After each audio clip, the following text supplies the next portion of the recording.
يفقهوا قولي ربنا زدنا علما اللهم فقهنا في الدين ربی یسر ولا تعسر وتمم بالخیر۔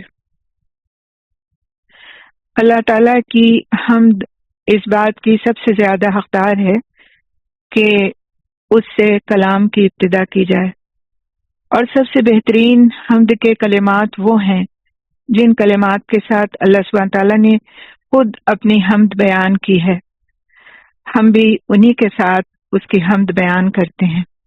قرآن حکیم میں سورۃ الکہف میں اللہ سبحانہ تعالیٰ فرماتے ہیں الحمد للہ الذی انزل علی عبدہ الکتاب ولم یجعل لہ عوجا قیما لینذر بأسا شدیدا من لدنہ ویبشر المؤمنین الذین یعملون الصالحات ان لہم اجرا حسنا ماکثین فیہ ابدا۔ سب تعریفیں اللہ ہی کے لیے ہیں جس نے اپنے بندے پر کتاب نازل کی اور اس میں کوئی ٹیڑھ نہیں رکھی، بالکل سیدھی، تاکہ وہ اس کی طرف سے سخت عذاب سے خبردار کرے اور ان مومنوں کو خوشخبری دے جو نیک عمل کرتے ہیں کہ ان کے لیے اچھا بدلہ ہے، وہ اس میں ہمیشہ ہمیشہ رہنے والے ہیں۔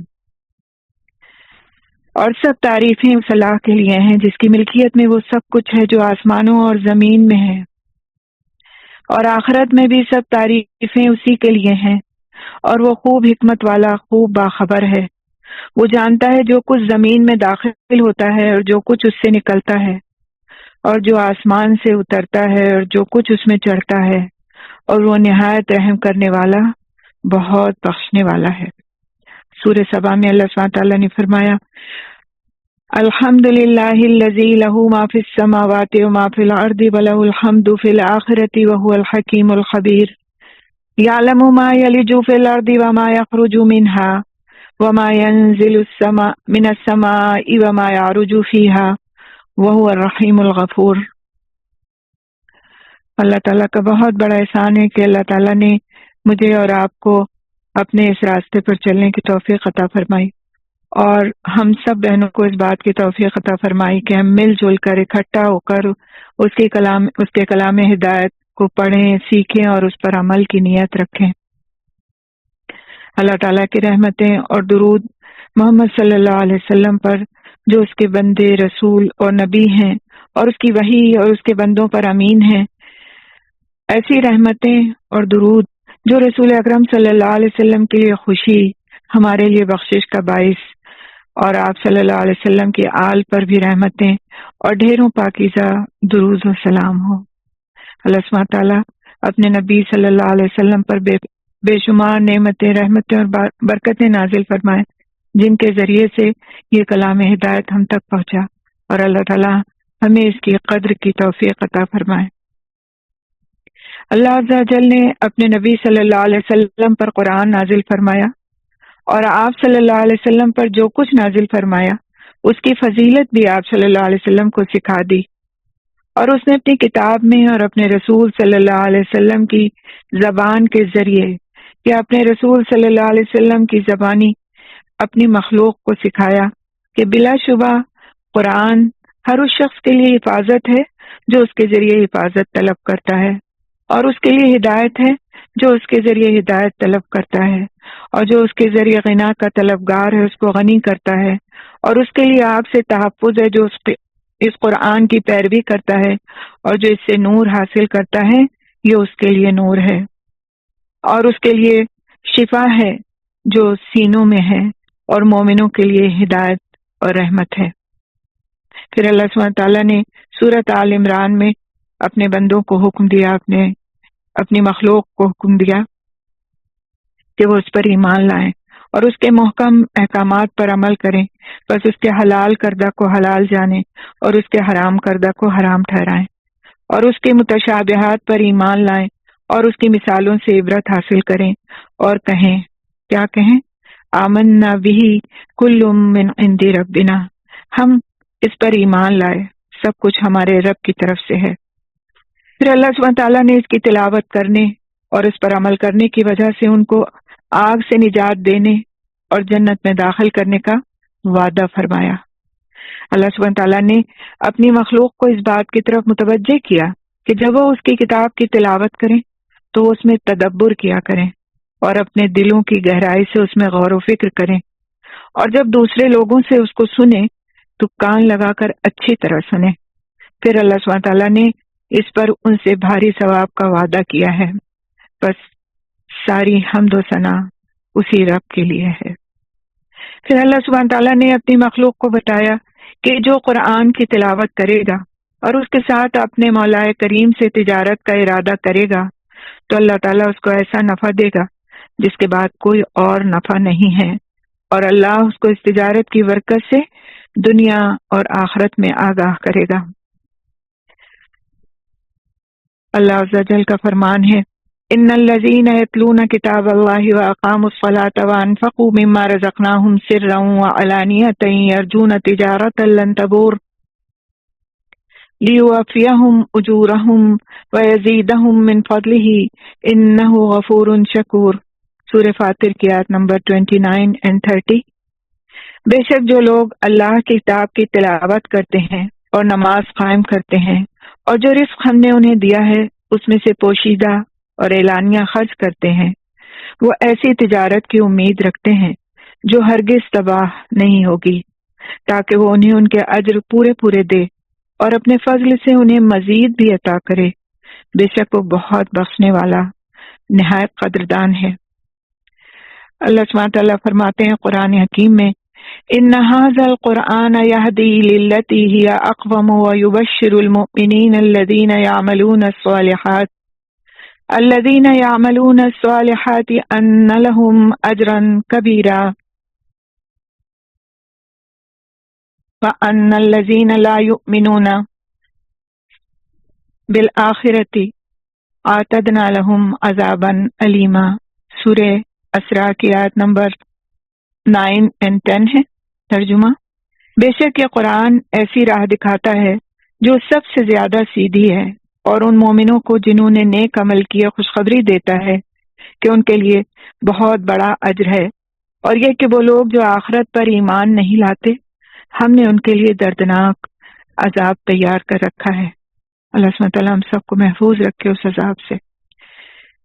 مزید سورہ اسراء کی آیت نمبر 82 میں اللہ سبحانہ تعالیٰ فرماتے ہیں، وَنُنَزِّلُ مِنَ الْقُرْآنِ مَا هُوَ شِفَاءٌ وَرَحْمَةٌ لِّلْمُؤْمِنِينَ وَلَا يَزِيدُ الظَّالِمِينَ إِلَّا خَسَارًا، اور ہم قرآن میں سے جو نازل کر رہے ہیں وہ مومنوں کے لیے تو شفا اور رحمت ہے، اور ظالموں کو تو وہ خسارے ہی میں بڑھاتا ہے۔ اسی طرح سورہ نساء میں اللہ سبحانہ تعالیٰ فرماتے ہیں، یا ایھا الناس قد جاءکم برہان من ربکم وانزلنا الیکم نورا مبینا فاما الذین آمنوا باللہ واعتصموا بہ فسیدخلہم فی رحمت منہ وفضل ویہدیہم الیہ صراطا مستقیما۔ اے لوگو، یقیناً تمہارے پاس تمہارے رب کی طرف سے ایک دلیل آ چکی ہے، اور ہم نے تمہاری طرف ایک واضح نور نازل کیا ہے، تو رہے وہ لوگ جو اللہ پر ایمان لائے اور انہوں نے اسے مضبوطی سے پکڑا تو وہ ضرور انہیں اپنی طرف سے رحمت اور فضل میں داخل کرے گا اور انہیں اپنی طرف سیدھے راستے کی ہدایت دے گا۔ سورہ آل عمران کی آیت نمبر 103 میں اللہ سبحانہ تعالیٰ کا فرمان ہے، وَاعْتَصِمُوا بِحَبْلِ اللَّهِ جَمِيعًا وَلَا تَفَرَّقُوا وَاذْكُرُوا نِعْمَةَ اللَّهِ عَلَيْكُمْ اذ كنتم اعداء فألف بين قلوبكم فأصبحتم بنعمته إخوانا وكنتم على شفا حفرة من النار فأنقذكم منها كذلك يبين الله لكم آياته لعلكم تهتدون۔ اور تم سب مل کر اللہ کی رسی کو مضبوطی سے تھام لو اور فرقہ فرقہ مت بنو، اور اپنے اوپر اللہ کی اس نعمت کو یاد کرو جب تم آپس میں دشمن تھے تو اس نے تمہارے دلوں میں الفت ڈال دی، بس تم اس کے فضل سے بھائی بھائی بن گئے، اور تم آگ کے گڑھے کے کنارے پر تھے تو اس نے تمہیں اس سے بچا لیا۔ اسی طرح اللہ تمہارے لیے اپنی آیات کو کھول کر بیان کرتا ہے تاکہ تم ہدایت پا جاؤ۔ اللہ عز و جل کا فرمان ہے، اللہ سبحانہ تعالیٰ نے بہترین کلام نازل کیا، اللہ نزل احسن الحدیث کتابا متشابہا مثانیہ تقشعر منه جلود الذين يخشون ربهم ثم تلين جلودهم وقلوبهم إلى ذكر الله ذلك هدى الله يهدي به من يشاء ومن يضلل الله فما له من هاد۔ سورہ زمر کی آیت نمبر 23۔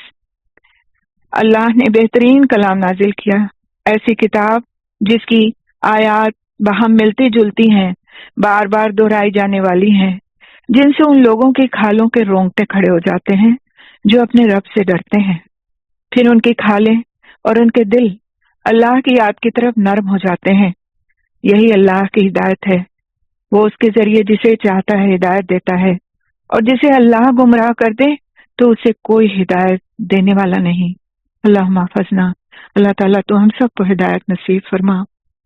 اللہ عز و جل کا فرمان ہے سورۃ صاد کی آیت نمبر 29 میں، اللہ سبحانہ تعالیٰ فرماتے ہیں کتاب انزلناہ الیک مبارک لیدبروا آیاتہ ولیتذکر اولو الالباب، یہ بہت بابرکت کتاب ہے جسے ہم نے آپ کی طرف اتارا ہے تاکہ یہ اس کی آیات میں غور و فکر کریں اور تاکہ عقل والے نصیحت حاصل کریں۔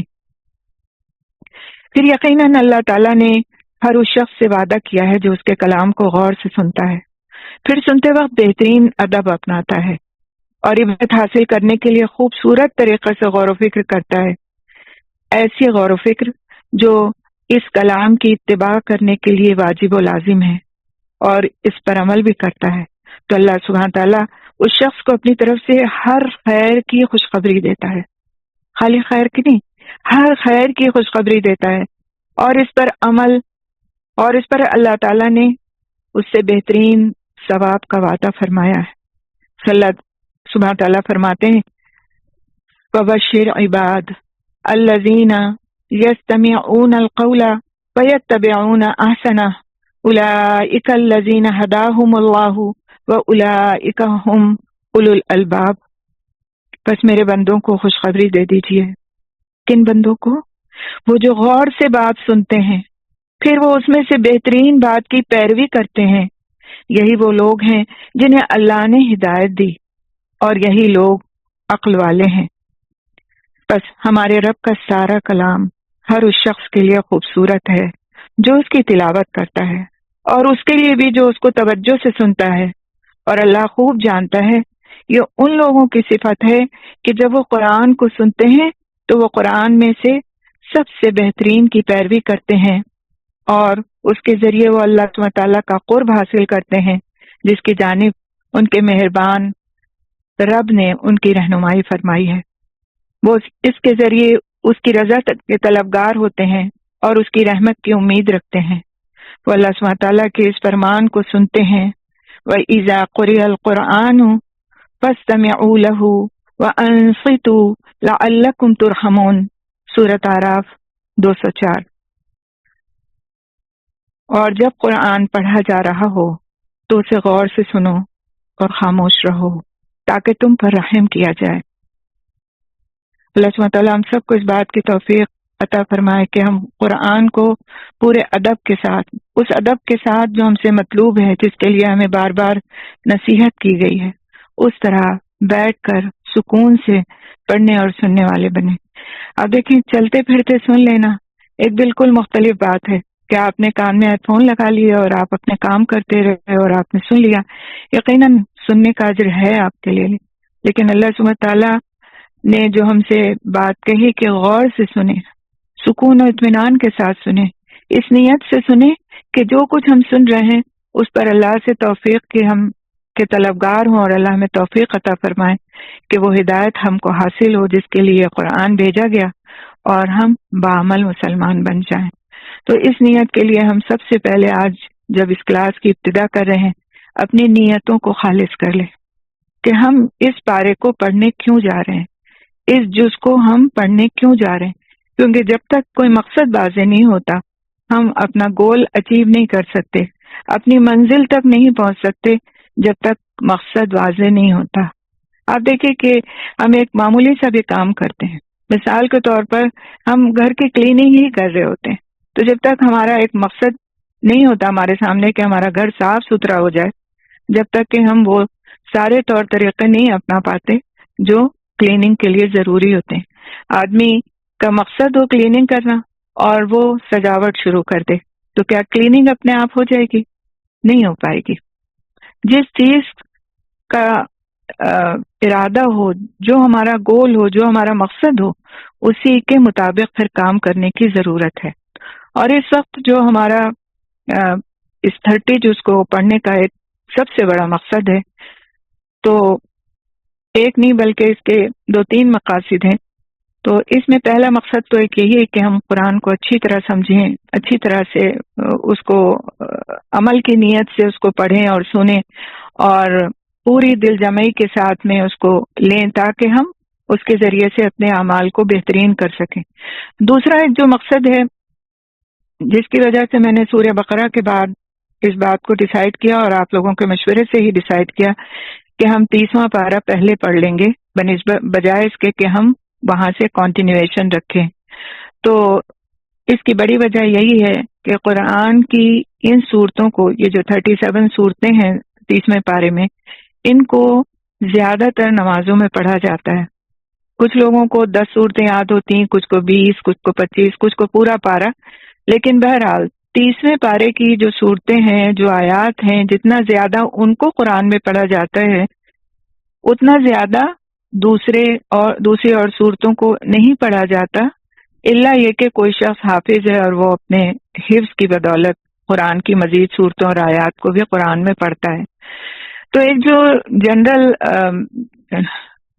پبلک ہے ہماری، وہ زیادہ تر قرآن کو کہ 30ویں پارے سے ہی صورتوں کو لے کر نماز میں پڑھتی ہے۔ تو جب ہمیں ان صورتوں کے معنی کا اچھی طرح سے علم ہو جائے گا، اس کی تفسیر کا اچھی طرح سے علم ہو جائے گا، اس میں ہم سے بیان کیا گیا ہے، حکم کیا دیا گیا ہے، ان ساری چیزوں کے بارے میں ہم کو علم ہوگا، تو نمازوں میں بہتری آئے گی انشاءاللہ تعالی۔ کیونکہ کوئی چیز ہوتی ہے کہ بس ہم اسے پڑھ رہے ہیں، عادتاً پڑھ رہے ہیں، اور ایک ہوتا ہے کہ اسے ہم باقاعدہ سمجھ بوجھ کر کے پڑھ رہے ہیں، تو اس میں بہت فرق ہو جاتا ہے۔ پھر نماز میں ڈسٹریکشن نہیں ہوتا، ادھر ادھر دھیان نہیں جاتا، اور بار بار جب ہم ایک ہی چیز کو پڑھتے ہیں اور دہراتے ہیں تو اس چیز پر عمل کرنا بھی آسان ہو جاتا ہے۔ تو انشاءاللہ تعالی ایک نیت اور ایک مقصد ہمارا یہ بھی ہے۔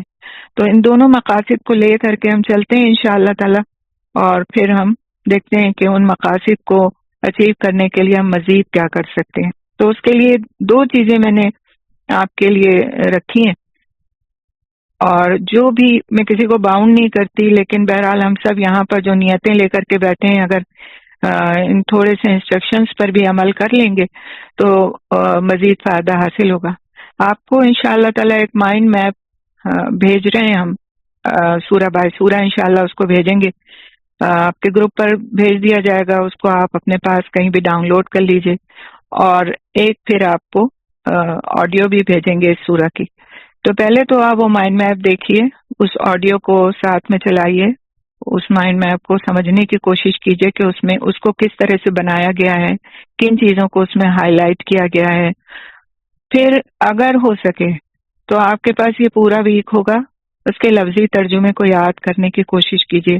چھوٹی چھوٹی آیات ہیں، نہ ہو سکے جتنی آیات کلاس میں پڑھائی گئی ہیں تو 4 آیتیں 5 آیتیں جتنی آپ سے سہولت سے یاد ہو جائیں، اس کے لفظی ترجمے کو یاد کرنے کی کوشش کیجیے۔ اگر آپ ہر دن 2 بار بھی سن لیں گے، جس میں بمشکل تمام آپ کا 15 سے 20 منٹ خرچ ہوں گے، 15 سے 20 منٹ، لیکن آپ کنسنٹریشن کے ساتھ بیٹھ کر کے اس مائنڈ میں آپ کو سامنے کھول کر کے اور اس ریکارڈنگ کو چلا کر کے آپ اس کو سنیں گے اور اس کو پڑھیں گے، تو انشاءاللہ بہت کچھ آپ کے لیے مزید واضح ہوگا جو کہ کلاس میں نہیں ہو سکے گا، کیونکہ کلاس میں ہم ایک لمیٹڈ ٹائم میں پڑھتے ہیں، پھر ایک ہفتے کے بعد کلاس کی باری آتی ہے، تب کہیں جا کے پڑھنے کی نوبت آتی ہے۔ تو اگر آپ یہ اپنے روز کے معمول میں رکھ لیں، کسی نماز کے بعد، کسی ایسے وقت میں جب آپ کا وہ وقت آپ کا اپنا ہوتا ہے، اس وقت میں آپ ایک 15 سے 20 منٹ کا وقت فارغ کر کے اتنی آیات کی ریکارڈنگ سن لیں، اور ان آیات کو جو آپ کو PDF بھیجا جائے گا انشاءاللہ تعالی، اتنی آیات کا لفظی ترجمہ دیکھ لیں تو بہت کچھ مزید واضح ہو جائے گا۔ جن لوگوں کو اللہ توفیق دے وہ یہ بھی کر سکتے ہیں کہ اپنا ہر بار کا سبق اگلے ہفتے تک زبانی یاد کر لیں۔ تو اس طرح سے قرآن کہ سبق جو آپ یاد کریں گے، حفظ کریں گے، تو انشاءاللہ تعالی نمازوں میں مزید آیات پڑھنے کی بھی ہم کو توفیق ملے گی، بجائے اس کے کہ ہم صرف آخر کی 10 صورتوں میں سے لے کے کوئی صورت پڑھتے ہیں اور جلدی سے ایک رکعت ہماری مکمل ہو جاتی ہے۔ ہم قرآن کی مزید صورتوں کو، مزید آیات کو پڑھنے والے ہو جائیں گے، اور اس طرح سے ہمارا جو ایک حفظ کرنے کا جذبہ ہے وہ بھی پروان چڑھے گا۔ ہمیں اپنی صلاحیت کا اندازہ ہوگا کہ دوسروں کی طرح جن کو دیکھ کے ہم سے تمنا کرتے ہیں کہ ہم بھی حافظ ہوتے، ہم بھی پڑھتے، تو انشاءاللہ تعالی باذن اللہ آپ کو بھی دھیرے دھیرے سیڑھیاں چڑھنے کا موقع ملے گا۔ لیکن جو کرنے کا کام ہے وہ یہ کہ مستقل مزاجی سے اس کام کو کیا جائے۔ اگر آپ نے صرف ایک دن بیٹھ کر کے سن لیا تو اگلی کلاس آنے تک آپ بھول جائیں گے۔ آپ کو پرماننٹ بیسس پہ یہ کام کرنا ہے انشاءاللہ تعالی۔ جس طرح زندگی کے دوسرے کام ہوتے ہیں، جس طرح آپ کھاتے ہیں، پیتے ہیں، اٹھتے ہیں، بیٹھتے ہیں، بچوں کی دیکھ بھال کرتے ہیں، باہر جاتے ہیں، محفلوں میں شریک ہوتے ہیں، اپنے لوگوں سے ملتے ہیں، سارے کام بہت اہم ہیں، لیکن قرآن ہماری پرائرٹی ہونا چاہیے۔ اگر ہم آج اپنی زندگی میں یا آدھا گھنٹہ روز نہیں نکال پاتے، یا 20 منٹ 25 منٹ روز نہیں نکال پاتے، تو پھر ہم کس وقت کے انتظار میں ہیں کہ وہ وقت ہماری زندگی میں آئے گا؟ نیت کریں، دعا کریں، صدقہ دیں، اور واقعی اللہ سبحانہ تعالیٰ کے ساتھ خالص ہو جائیں کہ اللہ سبحانہ تعالیٰ تو ہی ہمارا رب ہے، ہم عمر کے کسی بھی حصے میں ہیں لیکن ہم تیرے محتاج ہیں، تیرے بندے ہیں، اور تو ہر چیز پر قدرت رکھتا ہے۔ تو مجھے اس بات کی توفیق دے دے کہ میں تیرے کے کلام ہدایت کو حفظ کر سکوں، اس کو اپنی نمازوں میں پڑھ سکوں، اسے عمل میں لا سکوں، اور اسے اپنی زندگی کے لیے مشعل راہ بنا سکوں۔ انشاءاللہ آپ دیکھیں گے کہ اللہ سبحانہ تعالیٰ ضرور توفیق عطا فرمائیں گے۔ 70 سال کے لوگ، 80 سال کے لوگ، 90 سال کے لوگ جب وہ کمیٹڈ ہو جاتے ہیں وہ حفظ کر لیتے ہیں، پورا قرآن حفظ کر لیتے ہیں۔ اللہ تعالیٰ کے نزدیک کوئی چیز بھی ایسی نہیں ہے کہ اس سے مانگی جائے اور وہ اپنے بندوں کو عطا نہ فرما دے۔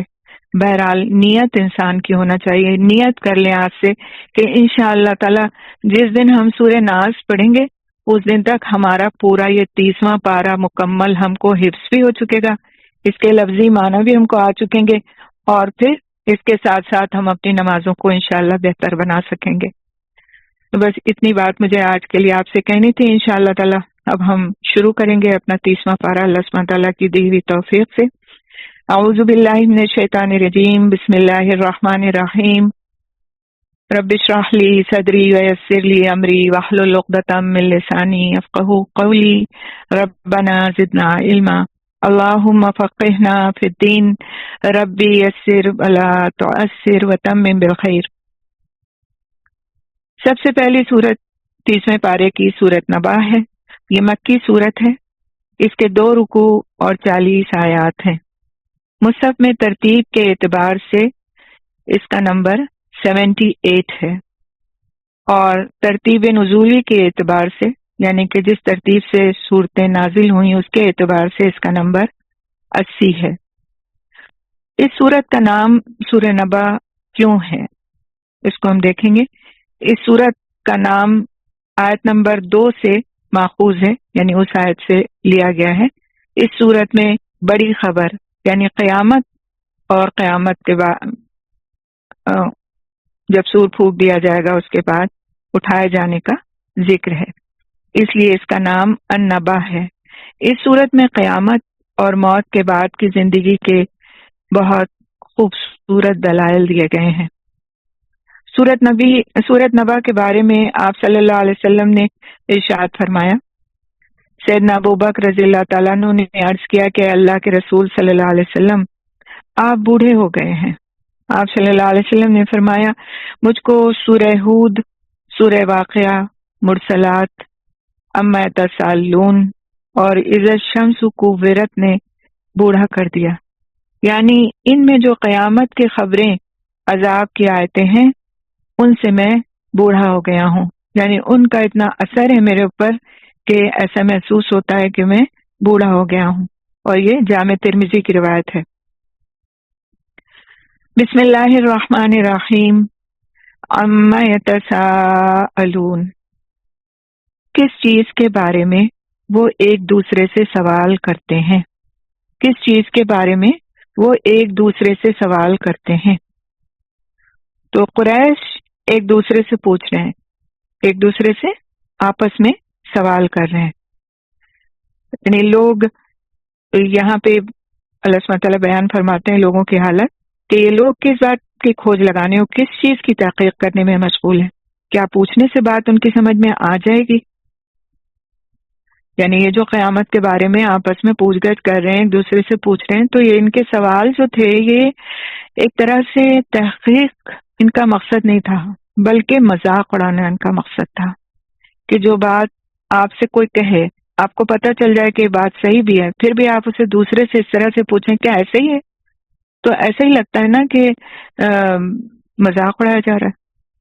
آپ کو ایک بات صحیح صحیح بتائی گئی اور اب آپ دوسرے کسی سے پوچھ رہے ہیں جا کر کے. بتانے والا آپ کے نزدیک صادق ہے، امین ہے، لیکن اس کی بات پہ یقین نہیں کر کے آپس میں پوچھ رہے ہیں ایک دوسرے سے، جبکہ سب ایک ہی جیسے ہیں. تو پھر مذاق کا اس میں عنصر غالب ہوتا ہے. تو اللہ سبحانہ تعالیٰ فرماتے ہیں کہ آخر یہ کس بات کو پوچھ رہے ہیں، کس بات کے بارے میں ایک دوسرے سے سوال کر رہے ہو، کیا آپس میں پوچھنے سے بات سمجھ میں آ جائے گی ان کی؟ تو کفار مکہ جو تھے قیامت کے بارے میں، قرآن مجید کے بارے میں، رسول اکرم صلی اللہ علیہ وسلم کی رسالت کے بارے میں ایک دوسرے سے پوچھ گچھ کرتے تھے، اور انکار کرنے اور مذاق اڑانے کے لیے ایمان والوں سے اور نبی صلی اللہ علیہ وسلم سے سوال کرتے تھے کہ وہ قیامت کب آئے گی، اس کے آنے میں دیر کیوں ہو رہی ہے. آیت نمبر 2 اللہ سبحانہ تعالیٰ آگے فرماتے ہیں ان النبأ العظیم، بڑی خبر کے بارے میں، یعنی بڑی خبر کے بارے میں جس کے بارے میں وہ سوال کر رہے ہیں وہ بہت عظیم چیز ہے. اس بڑی خبر سے کیا مراد ہے؟ اس سے مراد قیامت ہے، یعنی کائنات کے خاتمے کے بعد انسانوں کا جی اٹھنا. اور ایک دوسری مفسرین کا، کچھ مفسرین کا یہ بھی کہنا ہے کہ اس سے مراد قرآن مجید ہے. یعنی جو آپس میں پوچھ گچھ کر رہے ہیں تو یا تو یہ قیامت کے بارے میں کر رہے ہیں یا قرآن حکیم کے بارے میں کر رہے ہیں. الذی ہم فیہ مختلفون، جس کے بارے میں وہ اختلاف کرنے والے ہیں. یعنی اللہ سبحانہ تعالیٰ کو تو رب مانتے تھے، لیکن رسول اکرم صلی اللہ علیہ وسلم کو نبی ماننے میں انہیں پریشانی تھی، اور پھر موت کے بعد زندگی کو یعنی آخرت کو وہ نہیں مانتے تھے، ان کا اعتقاد نہیں تھا، اور یہی تھا کہ بس جو کچھ ہے یہی دنیا ہے اور اسی میں رہنا ہے. تو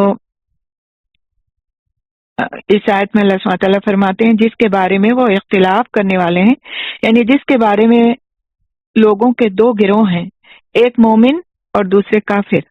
مومن اللہ تعالیٰ کی خبروں پر یقین رکھتے ہیں، جبکہ جو کافر ہیں وہ اختلاف کرتے ہیں. اختلاف کرنا، اللہ سبحانہ تعالیٰ کی بتائی ہوئی سچی باتوں سے اختلاف کرنا کفر کی علامت ہے. یعنی آپ کسی بات کو قرآن حکیم میں پڑھ رہے ہیں، سن رہے ہیں، سمجھ میں بھی آپ کی آ رہی، اس کے بعد بھی آپ اختلاف کر رہے ہیں. کہ میری سمجھ میں یہ بات نہیں آئی، اس میں یہ لاجک کیا ہے، یہ تو اس زمانے کے لوگوں کے لیے تھی، اس پر آج کے دور میں کیسے عمل کیا جا سکتا ہے. تو یہ سارے جو اختلافات ہیں یہ کفر کی علامت ہے. اور اللہ نہ کرے کہ شیطان کا یہ وسوسہ اگر کبھی ہمارے دلوں میں آتا ہے تو ہمیں کثرت سے استغفار کرنے اور کثرت سے تعوذ پڑھنے کی ضرورت ہے، کیونکہ شیطان انسان کے دل میں اس طرح کے وساوس ڈال کر اس کو کفر تک لے جاتا ہے. تو کافروں کے اختلاف کے بارے میں اللہ رب العزت نے قرآن حکیم میں اور جگہ بھی آیات نازل فرمائی ہیں. سورۃ الجاثیہ کی آیت نمبر 24 میں اللہ سبحانہ تعالیٰ فرماتے ہیں وَقَالُوا مَا هِيَ إِلَّا حَيَاتُنَا الدُّنْيَا نَمُوتُ وَنَحْيَا وَمَا يُهْلِكُنَا إِلَّا الدَّهْرُ وَمَا لَهُم بِذَلِكَ مِنْ عِلْمٍ إِنْ هُمْ إِلَّا يَظُنُّونَ.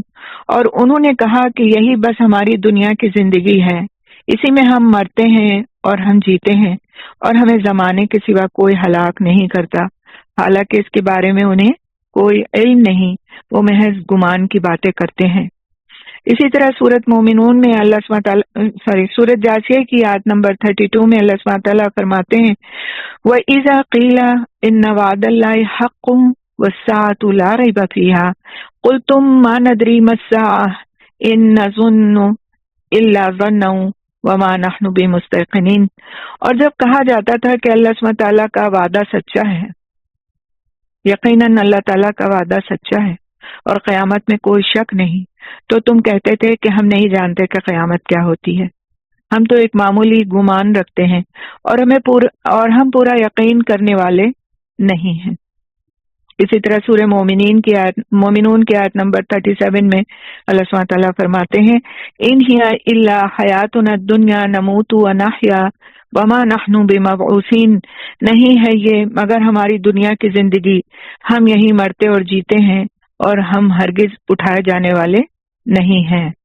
تو قیامت کے دور ہونے کی وجہ سے ان کا جو اختلاف ہے وہ بڑھ گیا تھا، حالانکہ وہ ایسی خبر ہے جس میں کوئی شک کا امکان نہیں ہے۔ لیکن ان آیات سے بھی یہ ثابت ہوتا ہے کہ کفار مکہ قیامت کے ہونے میں اور اس کے بعد لوگوں کے اٹھائے جانے میں انتہا سے زیادہ شک میں مبتلا تھے اور یقین نہیں کرتے تھے۔ اگلی آیت ہے کلا سیعلمون، ہرگز نہیں جلد ہی وہ جان لیں گے، یعنی موت کے بعد کی زندگی کو نہ ماننے والوں کے بارے میں فرمایا گیا کہ کلا سیعلمون، ہرگز نہیں جلد ہی وہ جان لیں گے، یعنی جب ان پر دنیا میں عذاب آئے گا یا آخرت کے عذاب میں مبتلا ہوں گے تو انہیں علم ہو جائے گا کہ وہ کس چیز کو جھٹلاتے تھے۔ اور یہ بات ڈانٹ کے طور پر کہی گئی ہے کہ جلد ہی وہ جان لیں گے۔ نہیں ہوتا ہے نا، اکثر آپ بھی کسی سے کوئی بات کرنے کے لیے کہیں اور وہ کام وہ نہ کرتا ہو تو کہتے ہیں کہ پتہ لگ جائے گا، تم کو جلدی پتہ لگ جائے گا۔ وہی انداز ہے یہاں پر کہ جلدی ہی وہ جان لیں گے، جس چیز سے وہ انکاری ہیں، جس چیز میں اختلاف کر رہے ہیں، شک کر رہے ہیں، وہ جب آ جائے گی تو جلدی ہی ان کو سب کچھ پتہ لگ جائے گا۔ پھر اگلی آیت میں دوبارہ اسی بات کو دہرایا گیا، ثم کلا سیعلمون، پھر ہرگز نہیں جلد ہی وہ جان لیں گے، یعنی موت کے بعد کی زندگی کو نہ ماننے والوں کے لیے تاکیدی دھمکی کے بارے یہاں پر ارشاد فرمایا، اور اس بات کی وضاحت قرآن کریم کی اور آیات سے بھی ہوتی ہے، لہذا سورۃ الحج کی آیت نمبر 1 اور 2 میں اللہ سبحانہ تعالیٰ فرماتے ہیں یا ایھا الناس اتقوا ربکم ان زلزلۃ الساعۃ شیء عظیم یوم ترونها تذہل کل مرضعۃ عما ارضعت وتضع کل ذات حمل حملها وترى الناس سکارى وما هم بسکارى ولکن عذاب اللہ شدید۔ اے لوگو اپنے رب سے ڈرو، یقیناً قیامت کا زلزلہ بہت بڑی چیز ہے۔ جس دن تم اسے دیکھو گے ہر دودھ پلانے والی اس سے غافل ہو جائے گی جسے اس نے دودھ پلایا، اور ہر حاملہ اپنا حمل ڈال دے گی، اور آپ لوگوں کو مدہوش دیکھیں گے حالانکہ وہ مدہوش نہیں ہوں گے، بلکہ اللہ تعالیٰ کا عذاب بڑا ہی سخت ہوگا۔ اسی طرح اللہ سبحانہ تعالیٰ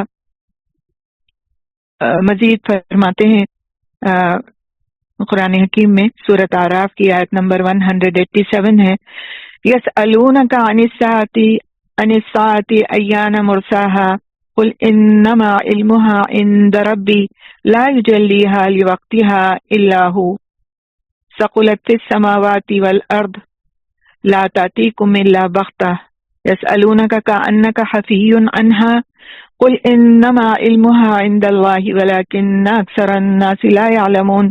وہ آپ سے قیامت کے بارے میں پوچھتے ہیں کہ اس کا قیام کب ہوگا، آپ کہتے ہیں یقیناً اس کا علم میرے رب ہی کے پاس ہے، اس کے وقت پر اس کے سوا اسے کوئی ظاہر نہیں کرے گا۔ وہ حادثہ آسمانوں اور زمین میں بھاری ہے، تم پر وہ اچانک ہی آئے گی۔ وہ آپ سے سوال کرتے ہیں گویا آپ اس کی پوری تحقیق کرنے والے ہیں، آپ کہتے ہیں بلا شبہ اس کا علم اللہ تعالیٰ ہی کے پاس ہے، لیکن اکثر لوگ نہیں جانتے۔ تو سبحان اللہ، اللہ سبحانہ تعالیٰ نے اس صورت میں چھوٹی چھوٹی آیتوں کے ذریعے سے عقل کو ایک طرح سے انسان کی جھنجھوڑا ہے، سوالوں کے ذریعے سے۔ اس وقت کے لوگ جو سوال کرتے تھے ان سوالوں کو رکھ کر کے، لیکن کئی آیات قرآن حکیم میں مختلف صورتوں میں ایسی ہیں جس میں مزید وضاحت کے ساتھ قیامت کے نقشے کو پیش کیا گیا ہے۔ آگے اللہ سبحانہ تعالیٰ آیت نمبر 6 میں فرماتے ہیں أَلَمْ نَجْعَلِ الْأَرْضَ مِهَادًا، کیا ہم نے زمین کو فرش نہیں بنایا؟ اب اللہ سبحانہ تعالیٰ اپنی ان آیات کا تذکرہ فرما رہے ہیں، ان نشانیوں کا تذکرہ فرما رہے ہیں کہ جن کو دیکھ کر کے انسان کو یقین آ جائے کہ جو رب اتنی بڑی بڑی نشانیوں کو دکھانے والا ہے، جس کی اتنی بڑی بڑی نشانیاں اس دنیا میں موجود ہیں، کیا وہ آخرت کو قائم نہیں کر سکتا؟ کیا وہ انسان کو مار کر دوبارہ اٹھانے پر قادر نہیں ہے؟ فرمایا الم نجعل الارض مہادا، کیا ہم نے زمین کو فرش نہیں بنایا؟ یعنی کیا ہم نے تم پر انعام نہیں کیا کہ زمین کو تمہارے لیے نرم اور ہموار بنا دیا تاکہ تم اس پر کھیتی باڑی کرو، گھر بناؤ، ایک مقام سے دوسرے مقام تک سہولت سے چلے جاؤ۔ اللہ رب العزت سورہ زخرف کی آیت نمبر 10 میں فرماتے ہیں الذی جعل لکم الارض مہدا وجعل لکم فیہا سبلا لعلکم تہتدون، اور جس نے تمہارے لیے زمین کو گہوارہ بنایا اور تمہارے لیے اس میں راستے بنائے تاکہ تم ہدایت پاؤ۔ تو یہ زمین اللہ تعالیٰ کی ہماگیر قدرت کا ایک نمونہ ہے۔ اگر ہم دیکھیں کہ زمین جس طرح گردش کرتی ہے، اگر ہم کو وہ گردش محسوس ہو جائے کہ زمین گھوم رہی ہے تو ہمارا حال کیا ہو جائے۔ ایک ذرا سا اگر زلزلے کا جھٹکا آ جاتا ہے، منٹ کے بھی فریکشن میں ہلکا سا جھٹکا ایک محسوس ہو جاتا ہے تو انسان ہل جاتا ہے۔ خالی انسان نہیں ہل جاتا بلکہ تمام چیزیں، اس کا گھر، ہر چیز لگتا ہے ہل رہی ہے، اور کتنا خوف کا عالم ہوتا ہے۔ لیکن اللہ سبحانہ تعالیٰ نے ہمیں اس چکر کاٹتی ہوئی زمین کے اوپر رکھنے کے باوجود اس چیز کا احساس نہیں ہونے دیا کہ یہ زمین کس طرح ہے اور ہم کس طرح سکون سے اور اطمینان سے اس میں چلتے پھرتے ہیں، راستے بناتے ہیں، چیزیں بناتے ہیں، رہتے سہتے ہیں، سکون اور اطمینان حاصل کرتے ہیں، کھیتی باڑی کرتے ہیں، ہر طرح کی معیشت اختیار کرتے ہیں۔ یہ بھی اللہ تعالیٰ کا ایک بہت بڑا انعام ہے جس کو اللہ سبحانہ تعالیٰ فرماتے ہیں الم نجعل الارض مہادا، کیا ہم نے زمین کو فرش نہیں بنایا؟ یہ ایک بہت بڑی نشانی ہے اگر انسان محسوس کرے۔ آپ دیکھیں کہ کبھی آپ چڑھائی چڑھیں یا آپ ڈھال اتریں یا آپ کسی ایسے راستے پر چلیں جو اوبڑ کھابڑ ہو یا اس میں گڈھے ہوں تو کتنی پریشانی ہوتی ہے، کتنی تکلیف ہوتی ہے، اور اتنے سے راستے کو چلنے کے لیے ہم کتنی بار شکوہ کرتے ہیں۔ لیکن جس رب نے اس زمین کو ہموار بنایا ہے، اس زمین کو ایسا بنایا ہے کہ اس میں ہم قیام کر سکیں بغیر کسی اس طرح کی پریشانی کے کہ ہر وقت ہم ہل رہے ہوں یا ڈل رہے ہوں، یا پھر ہر وقت ہم کسی ایسے مسئلے میں گرفتار ہوں جو چلنے پھرنے سے متعلق ہو، تو ہمارا حال کیا ہو جائے۔ تو اس کے لیے شکر کا مقام ہے اس نعمت پر۔ آگے اللہ سبحانہ تعالیٰ فرماتے ہیں آیت نمبر 7 میں والجبال اوتادا، اور پہاڑوں کو میخیں نہیں بنایا؟ کیا ہم نے زمین کو تمہارے لیے فرش نہیں بنایا اور پہاڑوں کو میخیں نہیں بنایا؟ اور پہاڑوں کو میخیں نہیں بنایا یعنی ہم نے زمین کو ٹھہرانے کے لیے تم پر انعام کیا کہ اس پر پہاڑوں کی میخیں گاڑ دیں تاکہ تم آرام سے زمین پر رہ سکو۔ تو وتد کہتے ہیں کیل کو یا میخ کو جس کے ذریعے سے کوئی چیز زمین پر گاڑ دی جائے۔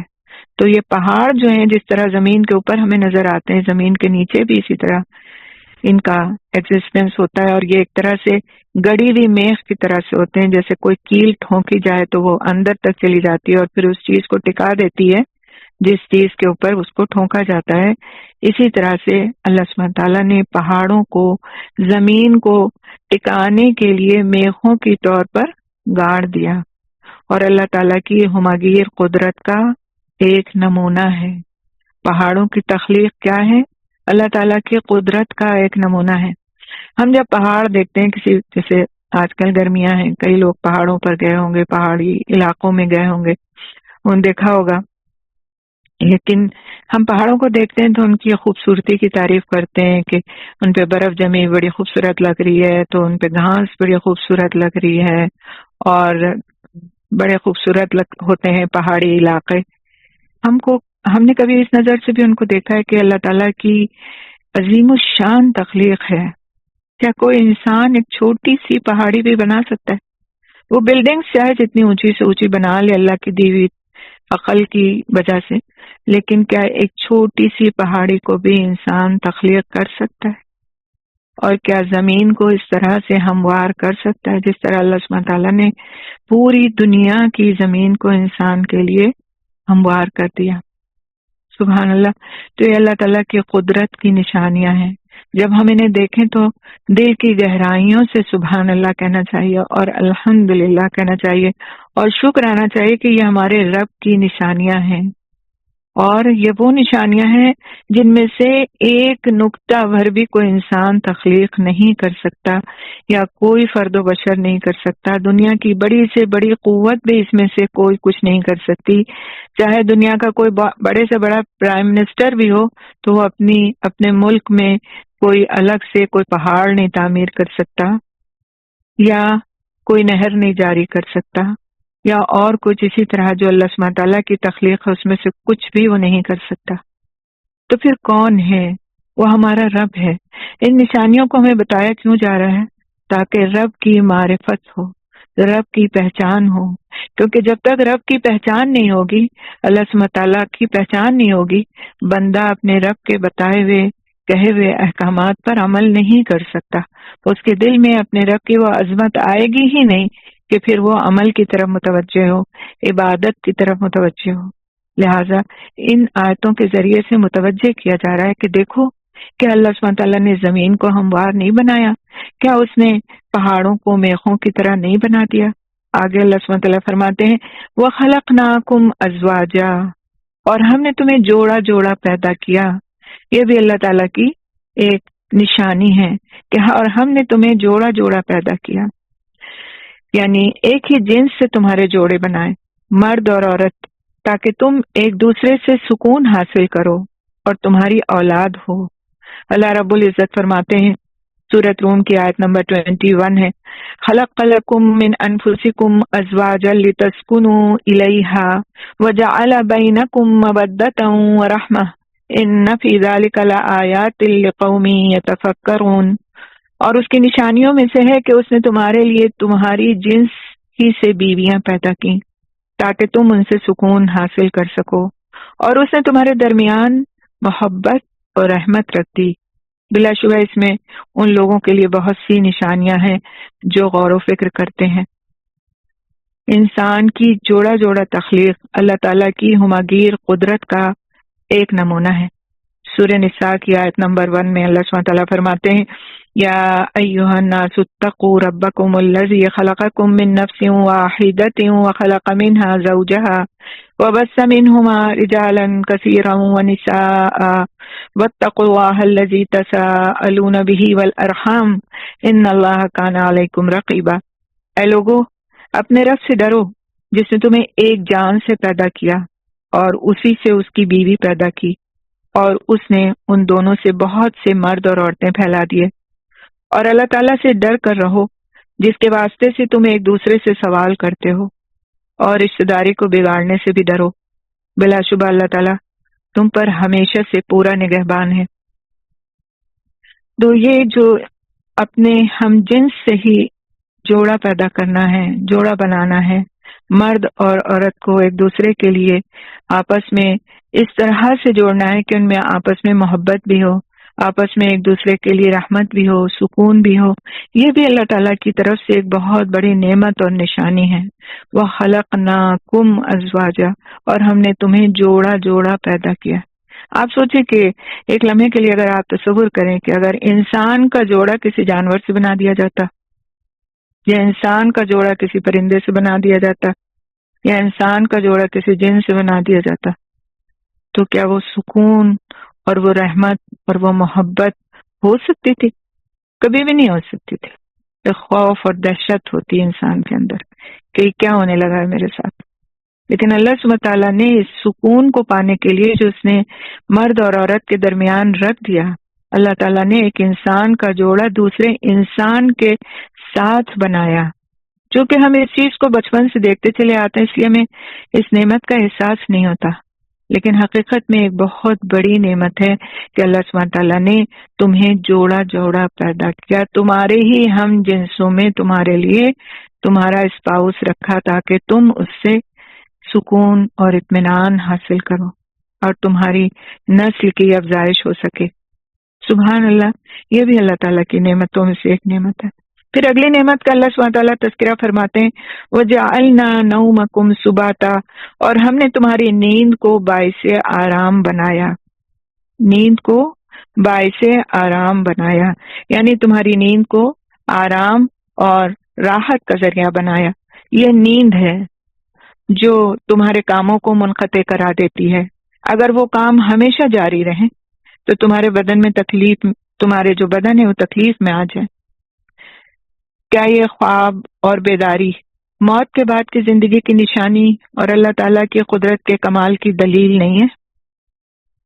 یعنی ایک اللہ تعالیٰ نے جو سکون کی چیز بنائی ہے نیند ہمارے لیے، آپ دیکھیں کہ آج سائنس نے بھی یہ بات ثابت کر دی ہے کہ سونے سے انسان کے لیے کتنا سونا جو ہے وہ ضروری ہے۔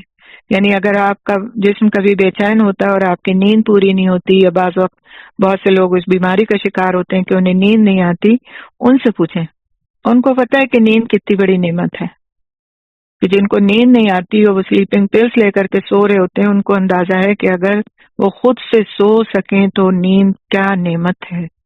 نیند کے بعد جب آدمی اٹھتا ہے تو جو اس کے جسم میں اندر توڑ پھوڑ ہو چکی ہوتی ہے اس کی ریپیئرنگ ہو جاتی ہے، اور پھر بندہ دوبارہ سے فریش ہو کر کے اپنے کاموں میں لگتا ہے، اور اس کا ذہن ایک اطمینان میں، ایک سکون کی کیفیت میں ہوتا ہے۔ تو نیند جس کو ہم بالکل فار گرانٹیڈ لیتے ہیں کہ بس ہم تو سو جاتے ہیں، میں نیند آتی ہے تو ہم سو جاتے ہیں، ہم ان لوگوں کو دیکھیں اگر جو نہیں سو پاتے خود سے، تو اندازہ ہوگا کہ نیند بھی اللہ تعالیٰ کی بنائی ہوئی نشانیوں میں سے ایک نشانی ہے، اور انسان کے لیے ایک بہترین نعمت ہے۔ اللہ سبحانہ تعالیٰ فرماتے ہیں سورۃ فرقان کی آیت نمبر 47 میں، وَهُوَ الَّذِي جَعَلَ لَكُمُ اللَّيْلَ لِبَاسًا وَالنَّوْمَ سُبَاتًا وَجَعَلَ النَّهَارَ نُشُورًا، اور وہی ہے جس نے رات کو تمہارے لیے پردہ پوش اور نیند کو آرام بنایا اور دن کو جی اٹھنے کا وقت بنایا۔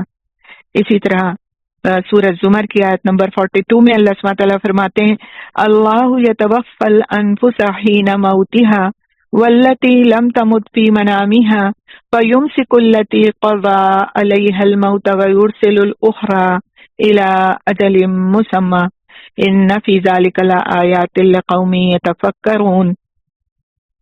اللہ تعالیٰ جانوں کو ان کی موت کے وقت اور جن کی موت نہیں آئی ان کو سونے کے وقت اپنے قبضے میں لے لیتا ہے، پھر وہ اسے روک لیتا ہے جس پر اس نے موت کا فیصلہ کیا، اور دوسروں کو ایک مقرر وقت تک بھیج دیتا ہے۔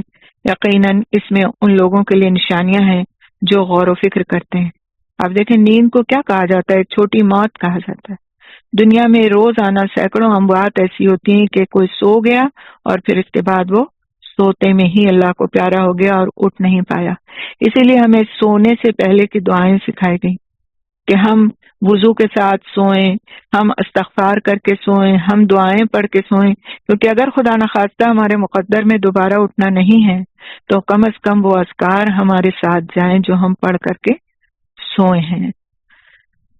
اسی طرح سے سورۃ انعام کی آیت نمبر 60 میں اللہ سبحانہ تعالیٰ فرماتے ہیں، وَهُوَ الَّذِي يَتَوَفَّاكُم بِاللَّيْلِ وَيَعْلَمُ مَا جَرَحْتُم بِالنَّهَارِ ثُمَّ يَبْعَثُكُم فِيهِ لِيُقْضَىٰ أَجَلٌ مُّسَمًّى ثُمَّ إِلَيْهِ مَرْجِعُكُمْ ثُمَّ يُنَبِّئُكُم بِمَا كُنتُمْ تَعْمَلُونَ، اور وہی ہے جو تمہیں رات کو وفات دیتا ہے اور جو کچھ تم دن میں کرتے ہو اس کو وہ جانتا ہے، پھر وہ اس دن میں تمہیں اٹھا دیتا ہے تاکہ مقررہ مدت پوری کی جائے، پھر اس کی طرف تمہاری واپسی ہے، پھر وہ تمہیں اس کی خبر کر دے گا جو تم عمل کیا کرتے تھے۔ تو نیند ایک نعمت ہے، اس نعمت کو نعمت سمجھیں۔ اسی لیے ہم کو دعا کیا سکھائی گئی سو کے اٹھنے کی؟ الحمدللہ الذی احیانا بعدما اماتنا والیہ النشور۔ تو سبحان اللہ، ہمیں ہر موقع کی دعائیں سکھائی گئی، اگر ہم ان کے معنی پہ غور کریں، کیوں ہم پڑھتے ہیں اللہم باسمک اموت واحیا؟ مرنے کی بات کہاں سے آ گئی؟ ہم تو سونے جا رہے ہیں۔ اور پھر اسی طرح سے اٹھتے وقت جو بات ہم کو شکر ادا کرنے کی سکھائی گئی، اس میں کیا حکمت ہے کہ ہماری روح نے قبض کی گئی، ہم کو دوبارہ بھیج دیا گیا، عمل کا ایک اور موقع دے دیا گیا، ہم سوتے ہی میں مر نہیں گئے، تو پھر اس پر شکر ادا کرتے ہم، اور وہ شکر ادا کرنا اللہ تعالیٰ کو بہت محبوب ہے۔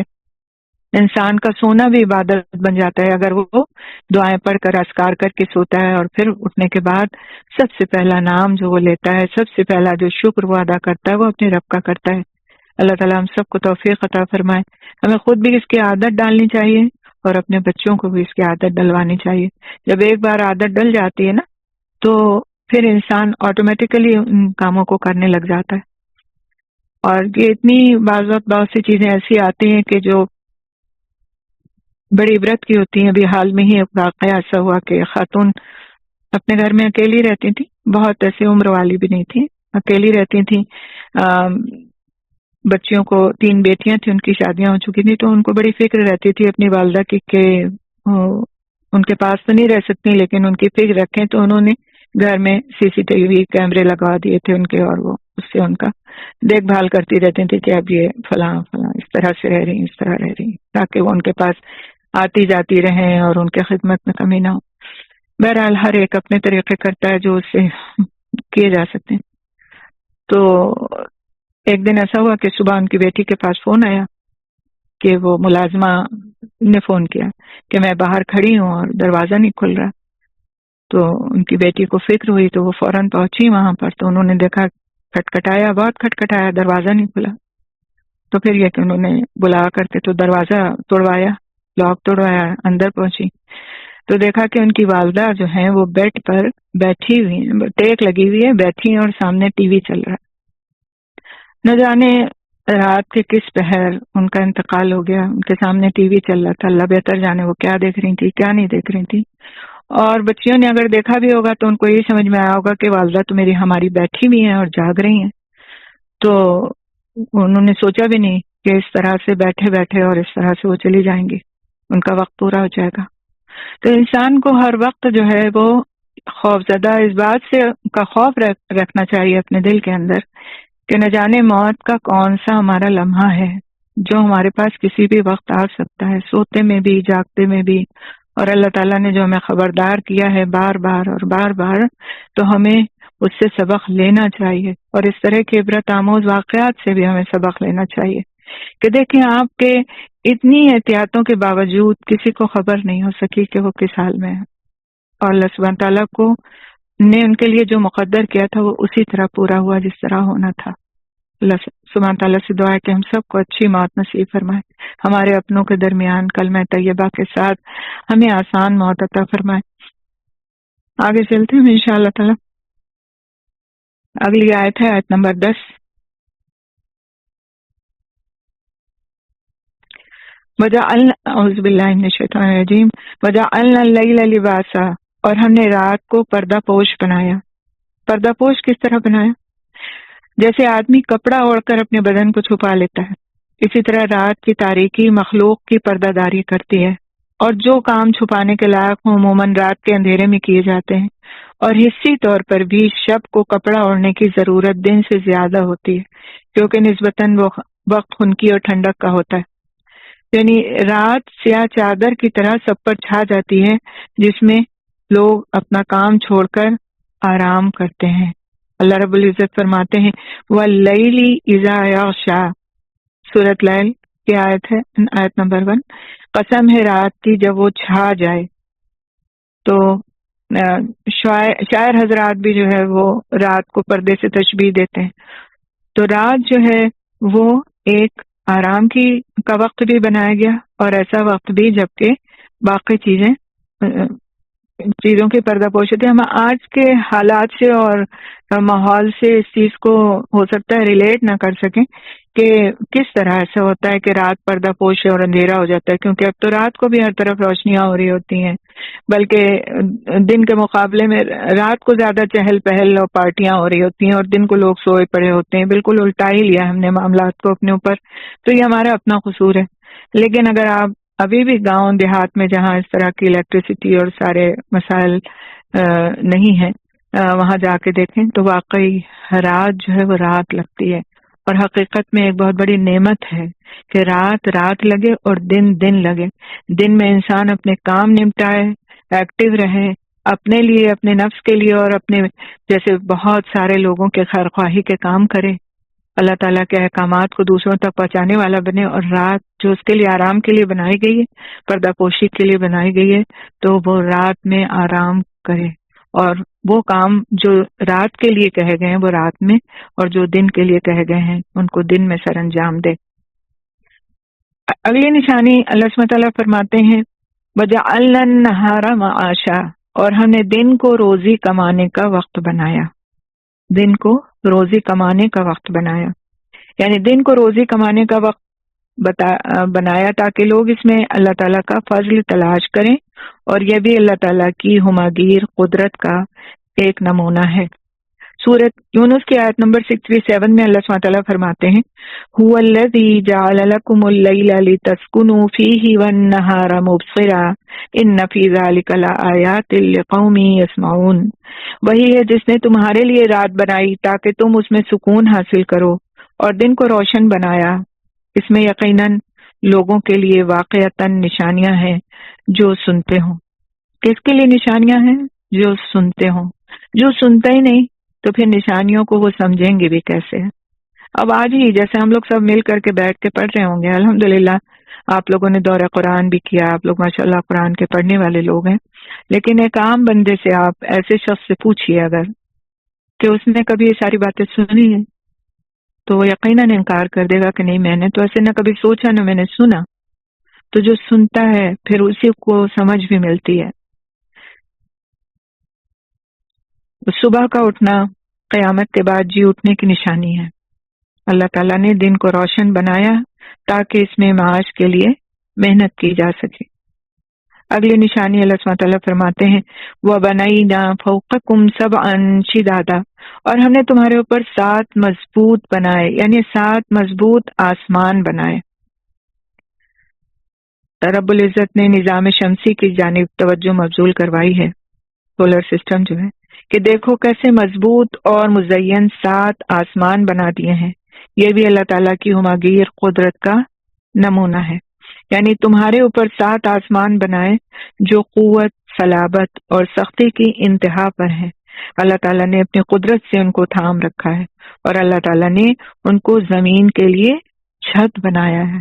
سبحان اللہ، آپ دیکھیں ایک چھوٹی سی چھت بھی کہیں ڈالی جاتی ہے تو اس کے لیے پلرز کی ضرورت ہوتی ہے، اس کے لیے دیواروں کی ضرورت ہوتی ہے تاکہ اس پر وہ چھت ٹک سکے، لیکن یہ اتنا بڑا آسمان، اتنی وسعت والا آسمان، اس کے لیے کسی طرح کی کسی سہارے کی ضرورت نہیں، اس لیے کہ اس کو رب عظیم نے تھام رکھا ہے۔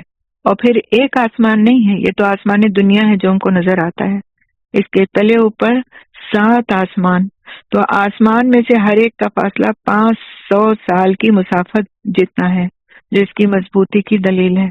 تو سبحان اللہ، اتنے سارے آسمان ہیں بغیر کسی سہارے کے، جن کو صرف اور صرف ہمارے رب نے تھام رکھا ہے۔ آگے اللہ سبحانہ تعالیٰ فرماتے ہیں آیت نمبر 13 وَجَعَلْنَا سِرَاجًا وَهَّاجًا، اور ہم نے ایک بہت گرم روشن چراغ بنا دیا۔ بہت گرم روشن چراغ کیا ہے؟ الوہج کہتے ہیں سورج یا آگ کی بھڑک، جس میں تپش بھی ہو اور چمک بھی ہو۔ تو اللہ سبحانہ تعالیٰ فرماتے ہیں ہم نے ایک بہت گرم روشن چراغ بنا دیا، یعنی سورج کی روشنی مخلوق کی ضرورت ہے، اس کی تپش میں پھلوں کو پکانے کی قوت ہے، اور اس میں بہت سارے فائدے موجود ہیں۔ جس نے سورج بنایا اس کے قدرت پر غور کرو گے تو معلوم ہوگا کہ وہ جو اتنے بڑے جہان بنانے پر قادر ہے، وہ موت کے بعد کی زندگی پر بھی قادر ہے۔ ان باتوں کو، ان نشانیوں کو بتانے کی طرف ان کی توجہ کیوں دلائی جا رہی ہے؟ تاکہ وہ لوگ جو انکاری ہیں آخرت کے، وہ سمجھیں کہ جو یہ سب کچھ بنا سکتا ہے وہ آخرت کو قائم کرنے پر بھی قادر ہے۔ اب آج کل بہت گرمی کا زمانہ ہے، لوگ سورج سے پریشان ہیں، اس کی تپش سے پریشان ہیں، اس کی وجہ سے جو ماحول گرم ہے اس سے پریشان ہیں۔ لیکن یہ دیکھیں کہ اللہ سبحانہ تعالیٰ نے اس سورج کو یہ گرمی اور یہ تپش کیوں عطا فرمائی ہے؟ اگر 2 دن کیا 1 دن بھی سورج نہ نکلے، پورے 24 گھنٹے اندھیرا رہے، تو کیا ہم برداشت کر پائیں گے اس اندھیرے کو؟ یا سورج سے ساری گرمی ختم کر دی جائے اور ہر طرف صرف ٹھنڈک ہو، اور پتہ چلا اندھیرا بھی اور ٹھنڈک بھی ہے، اور سورج کے ذریعے سے جتنے بھی کام ہو رہے ہیں، یہ سولار انرجی، یہ فلاں دنیا کا کام، وہ سب کچھ رک جائے، تو پتہ چلے گا کہ انسان 24 گھنٹے بھی اس آفت کو برداشت نہیں کر سکتا۔ تو اللہ سبحانہ تعالیٰ کی بنائی ہوئی ہر نشانی میں حکمت ہے، اور انسان کے لیے ہی ان سب چیزوں کو بنایا گیا تاکہ وہ اس سے فائدہ حاصل کریں، نہ یہ کہ ذرا سی گرمی لگی تو ہم اسے برا بھلا کہنے لگ گئے، نہ ذرا سا کوئی تکلیف ہوئی تو ہم نے یہ سوچے سمجھے بغیر کہ اس میں بھی کتنی ساری اللہ سبحانہ تعالیٰ کی مصلحتیں اور اللہ سبحانہ تعالیٰ کی حکمتیں پوشیدہ ہیں، ہم نے اس چیز کو برا کہہ دیا کیونکہ ہمیں بری لگ رہی ہے اس وقت وہ چیز۔ ہمارے یہاں کینیڈا میں ایک سال برفباری نہیں ہوئی، بمشکل تمام جو ہے چند ایک بار برف آئی اور بس لوگ بڑے خوش کہ اب کی تو ونٹر بہت ہلکا رہا اور اب کی تو یہ نہیں کرنا پڑا، ونٹر میں وہ نہیں کرنا پڑا۔ پتہ چلا ڈھیروں فصلیں اس کی وجہ سے خراب ہو گئیں۔ آپ کہیں گے برف باری نہ ہونے کی وجہ سے خراب ہو گئی؟ جی، ایسا کیڑا لگ گیا کراپس میں کہ اس کی وجہ سے وہ فصلیں تباہ ہو گئیں جو وہ کیڑا نہیں لگتا تھا برف باری کی صورت میں۔ تو ہمیں بعض بہت سی چیزیں سمجھ میں نہیں آتی تو وہ ہماری اپنی سمجھ کا قصور ہے، لیکن جس اللہ نے ان چیزوں کو پیدا کیا ہے اور جس طرح سے وہ ان سے کام لے رہا ہے اور جس طرح سے کائنات کی نشانیاں اللہ سبحانہ تعالیٰ کے احکامات پر چل رہی ہیں، یہ اللہ سبحانہ تعالیٰ کو پتہ ہے کہ اس میں ہر ایک کے لیے بہتری ہے، تو ہمیں سوائے شکر گزاری کے دوسرا کام نہیں کرنا چاہیے، سوائے شکر گزاری کے دوسرا کام نہیں کرنا چاہیے، کیونکہ ہمارے دین کا خلاصہ کیا ہے؟ ہمارے دین کا خلاصہ ہے شکر ادا کرنا۔ اگر آپ سے کوئی پوچھے کہ آپ کے دین کا جسٹ کیا ہے، خلاصہ کیا ہے، آپ 2 لفظوں میں بتا دیں تو آپ کہہ دیں کہ ہمارے دین کا خلاصہ ہے شکر ادا کرنا، کیونکہ جب ایک انسان تابعدار ہوتا ہے اور اپنے نعمت جس نے عطا فرمائی ہے اس کا شکر ادا کرتا ہے تو پھر وہ اس کی عبادت کرنے میں اپنے آپ کو ہر وقت چوکس پاتا ہے کہ آپ دیکھیں کہ جس سے آپ کو فائدہ ہو، جس کی ذات سے آپ کو فائدہ ہو، اس کا آپ کسی وقت شکریہ ادا کرتے نہیں تھکتے، لیکن جو ہمیں دکھائی تو نہیں دے رہا لیکن ہماری شہرت سے زیادہ قریب ہے، اس کی دی ہوئی جو نعمتیں ہیں اس کا شکر ہم دن میں کتنی بار ادا کرتے ہیں، کتنی بار ادا کرتے ہیں؟ تو یہ سوچنے والی بات ہے۔ تو یہ نعمتیں، یہ نشانیاں اللہ تعالیٰ کی یاد دلاتی ہیں، اس کی معرفت عطا کرتی ہیں، اور یہ معرفت ہم کو رب تک پہنچنے میں مددگار ہوتی ہے۔ آگے اللہ سبحانہ تعالیٰ فرماتے ہیں آیت نمبر 14، وَأَنزَلْنَا مِنَ الْمُعْصِرَاتِ مَاءً ثَجَّاجًا، اور ہم نے پانی بھرے بادلوں سے کثرت سے برسنے والا پانی اتارا۔ تو المعصرات سے مراد ہوا بھی ہے اور بادل بھی، جو قطرہ قطرہ پانی برساتے ہیں۔ وَأَنزَلْنَا مِنَ الْمُعْصِرَاتِ مَاءً ثَجَّاجًا، اور ہم نے پانی بھرے بادلوں سے کثرت سے برسنے والا پانی اتارا۔ سیدنا ابن عباس رضی اللہ تعالیٰ عنہ فرماتے ہیں کہ ہوائیں چلتی ہیں، ادھر سے ادھر بادلوں کو لے جاتی ہیں، اور پھر ان بادلوں سے خوب بارش برستی ہے اور زمین کو سیراب کرتی ہے۔ تو وہ کون ہے جس کے حکم سے ہوا اپنی پیٹھ پر سمندر سے پانی کے مشکیزیں بھر بھر کر فضا میں لا کر ان کے دہانے کھول دیتی ہے اور اس پیاسی زمین کو سیراب کر دیتی ہے، جس سے یہ مردہ زمین جی اٹھتی ہے، اور کل جہاں خاک اڑ رہی تھی آج وہاں طرح طرح کے پھل پھول مسکرانے لگتے ہیں؟ کیا یہ زندگی باس بادل موت نہیں ہے؟ یعنی مرنے کے بعد اٹھایا جانا نہیں ہے؟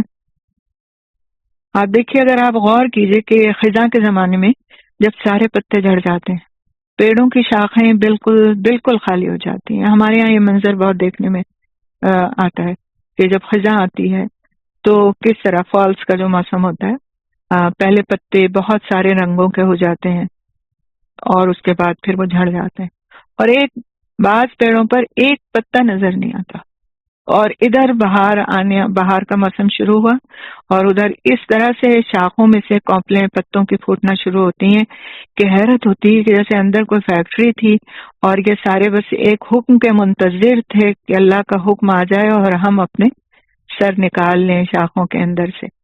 سبحان اللہ، اور چند دنوں میں وہی پیڑ جو ہیں وہ اسی طرح سے لہلہانے لگتے ہیں۔ تو حیرت انگیز ہے، میں تو کہتی ہوں کہ ان پیڑوں کے پتوں کو تو ہم گن نہیں سکتے، ایک پیڑ کے صرف ایک پیڑ کے پتوں کو اگر انسان چاہے تو نہیں گن سکتا۔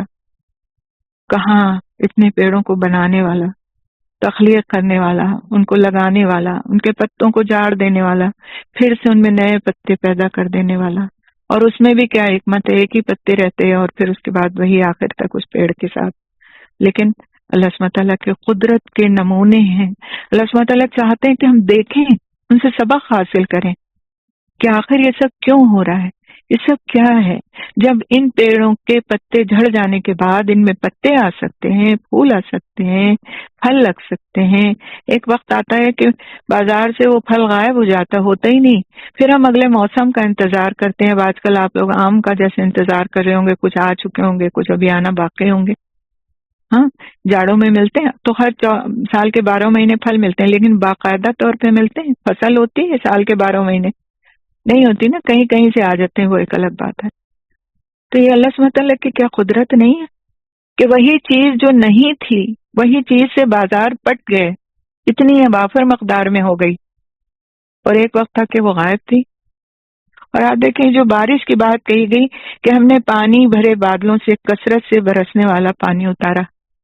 کثرت سے تو برستا ہے پانی، لیکن ایسا نہیں ہوتا کہ جیسے بالٹیاں انڈیلی جا رہی ہیں آسمان کے اوپر سے. اگر ایسا ہو تو کیا ہو جائے، ہر جگہ فلڈ آ جائے. اور انسانوں کے اوپر اگر اس طرح کا پانی گرے تو انسانوں کا حال کیا ہو، کتنی چوٹ پہنچ جائے ان کو. اللہ سبحانہ تعالیٰ نے بوندوں کی شکل میں پانی اتارا، چاہے جتنی بھی تیز بارش ہو، لیکن وہ نالوں کی شکل میں اور بکٹ سے پانی گرانے کی شکل میں نہیں ہوتی وہ بوندوں ہی کی شکل میں، کبھی ہلکی کبھی کم، کسی بھی طرح کی، کبھی فوار کی شکل میں. یہ اللہ تعالیٰ کی قدرت ہے، اللہ تعالیٰ کی نشانی ہے. اور اس نشانی کی طرف ہمیں کیوں متوجہ کیا جا رہا ہے؟ تاکہ ہم اللہ تعالیٰ سبحانہ تعالیٰ کی قربت حاصل کریں، اس کی نشانیوں کو سمجھ کر کے اس کی ذات تک اور اس کی جو صفات ہیں اس تک کو سمجھنے اور اس سے قریب ہونے کی کوشش کریں. اللہ سبحانہ تعالیٰ فرماتے ہیں سورۃ روم کی آیت نمبر 48 ہے، اللہ الذی یرسل الرياح فتثیر سحابا فیبسطه فی السماء کیف یشاء ویجعلہ کسفا فتری البرق یخرج من خلالہ فاذا اصاب به من یشاء من عبادہ اذا هم یستبشرون. اللہ تعالیٰ وہ ہے جو ہوائیں بھیجتا ہے تو وہ بادل اٹھاتی ہیں، پھر وہ جس طرح چاہتا ہے انہیں آسمان میں پھیلا دیتا ہے اور انہیں ٹکڑوں میں تقسیم کر دیتا ہے. آسمان پر بادلوں کو دیکھا کریں کبھی، بہت خوبصورت لگتے ہیں، اور واقعی بہت ہی یعنی کہ ایک عجیب سا تاثر آتا ہے کہ یہ جو بادلوں کے ڈفرینٹ شیپس ہیں یہ کون بنا رہا ہے، کون ان کو چینج کر رہا ہے. چنانچہ آپ بارش کو دیکھتے ہیں کہ ان کے درمیان سے نکل رہی ہے، پھر وہ اپنے بندوں میں سے جس پر چاہتا ہے بارش برساتا ہے، تب وہ بہت خوش ہوتے ہیں. بارش ایک خوشی دینے والی چیز ہے، انسان کا دل خوش ہو جاتا ہے. واللہ انزل من السماء ماء فاحیا به الارض بعد موتها ان فی ذلک لآیۃ لقوم یسمعون. پھر وہی سننے والے کی بات آ گئی یہاں پہ سورۃ النحل کی آیت نمبر 65 میں اللہ سبحانہ تعالیٰ نے فرمایا، اور اللہ تعالیٰ نے آسمان سے پانی نازل کیا، پھر اس کے ذریعے زمین کو مردہ ہو جانے کے بعد زندہ کیا، بلا شبہ اس میں یقیناً ان کے لیے نشانی ہے جو سنتے ہیں. تو نشانیاں کون دیکھتا ہے، کون سمجھتا ہے؟ جو سنتا ہے. تو اس وقت جو ہم اور آپ سے بیٹھ کر کے سن رہے ہیں نا، ہمیں ان باتوں کے لیے خصوصیت سے اللہ کا شکر ادا کرنا چاہیے کہ اللہ نے ہم کو یہ موقع عطا فرمایا. اگلی آیت میں اللہ سبحانہ تعالیٰ فرماتے ہیں آیت نمبر 15، لِنُخْرِجَ بِهِ حَبًّا وَنَبَاتًا، تاکہ ہم اس کے ذریعے سے اناج اور پودے اگائیں. اس سے مراد یہ ہے کہ اللہ تعالیٰ پانی کے ذریعے زمین سے گندم، مکئی، چاول وغیرہ نکالتے ہیں، اور پودے سے مراد ہے سارے نباتات، سبزیاں اور مویشیوں کی خوراک اور پھل پھول تو اللہ تعالیٰ پیدا فرماتے ہیں.